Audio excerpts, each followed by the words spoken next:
रजनी को बड़ी बड़ी हाँकने का बड़ा शौक था। वो जब भी बात करती तो सोचती भी नहीं थी कि वो क्या बोल रही है। एक दिन रजनी अपनी सास से कहती है, माँ जी, आपको पता है मेरे लिए तो अमेरिका से लेकर लंदन तक के रिश्ते आ रहे थे, लेकिन मैंने तो सोचा शादी करूंगी तो इंडिया में ही करूंगी और कहीं नहीं। तभी रजनी की ननद बोल पड़ती है, अच्छा भाभी, अमेरिका के कौन से सिटी से रिश्ते आए थे और लड़का क्या करता था? अरे किसी मार्क करके कुछ नाम था, किसी सोशल नेटवर्किंग साइट के लिए काम करता था। भाभी, कहीं आप मार्क जुकरबर्ग की तो बात नहीं कर रही हैं? यही नाम था, तुम्हें कैसे पता? ननद मुंह बनाकर कहती है, दरअसल भाभी, उन लोगों की गाड़ी हमारे घर के सामने से ही निकली थी और आपके घर का पता पूछ रहे थे। रजनी समझ जाती है कि उसकी बात पकड़ी गई है, लेकिन वो जरा भी परेशान नहीं होती और रौब से कहती है, हाँ पता है, बहुत बड़ी बड़ी गाड़ियाँ थी उन लोगों के पास। रजनी ये कहकर वहाँ से निकल जाती है। एक दिन रजनी का पति ऑफिस के लिए तैयार हो रहा होता है और उसे देर हो रही थी। वो रजनी से कहता है, अरे रजनी, कहाँ हो? जल्दी से खाना दे दो।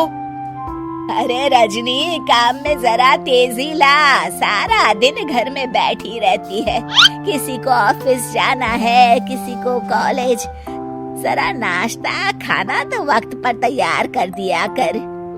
अरे हाँ, नाश्ते का डिब्बा पति को देते हुए कहती है, वो तो इस घर में काम करने वाला कोई नहीं है, वरना मैं जितना पढ़ी लिखी हूँ ना, प्रधानमंत्री की भी नौकरी मुझे आसानी से मिल जाए।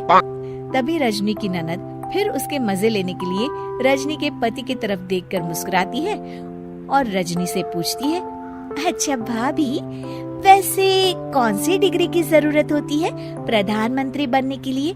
हमें भी तो बता दो। अरे कुछ खास नहीं, बीपीएम या एपीएम। सभी रजनी की तरफ हैरानी से देखकर पूछते हैं, बीपीएम और एपीएम ये क्या है रजनी? रजनी अकड़ कर कहती है, अरे पढ़े लिखे हो तो पता चले ना, बैचलर इन प्रधानमंत्री और मास्टर इन प्रधानमंत्री। अब क्या था, रजनी की ननद और पति मुंह छुपा छुपा कर हंसकर निकल जाते हैं। रजनी समझ नहीं पाती है कि आखिर हुआ क्या। खैर, रजनी की ये आदत दिन पर दिन वैसी ही रहती है। एक दिन रजनी अकेली एक पार्टी में जाती है, जहाँ रजनी की रिश्तेदार उससे कहती है, अरे रजनी, बहुत सुंदर साड़ी पहन रखी है, बहुत जच रही है तुम पर।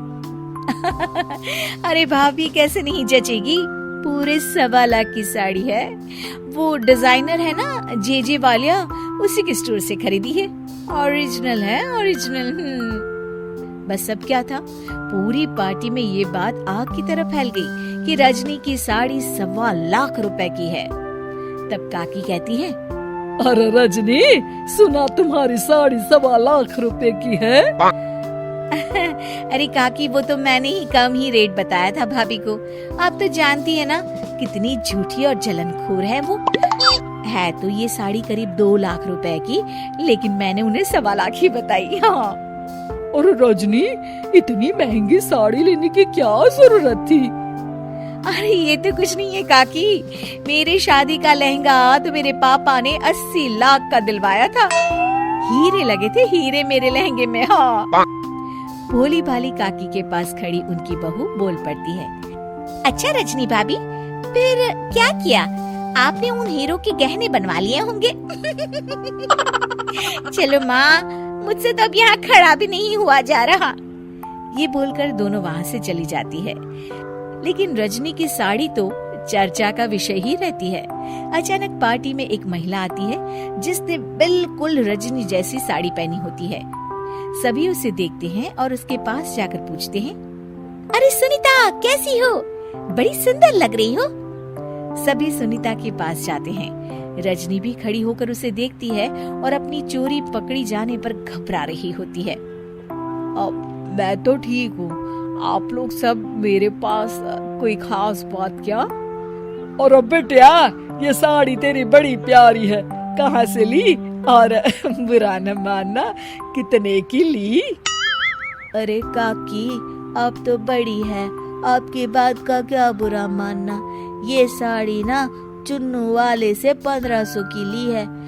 ऐसी पूरे दुकान में सिर्फ 2 ही साड़ी थी, एक मैंने ले ली और एक रजनी भाभी ने। तभी सुनीता की नजर रजनी पर पड़ती है। अरे रजनी भाभी, आपने भी वही साड़ी पहनी है। फोन पर बात कर लेती तो मैं कुछ और पहनाती। अब क्या था, रजनी की तरफ सारे रिश्तेदार देखने लगते हैं और रजनी वहां से सरपट निकल जाती है। वो मन में सोचती है कि अब मैं कभी हाँकने वाली बात नहीं किया करूंगी।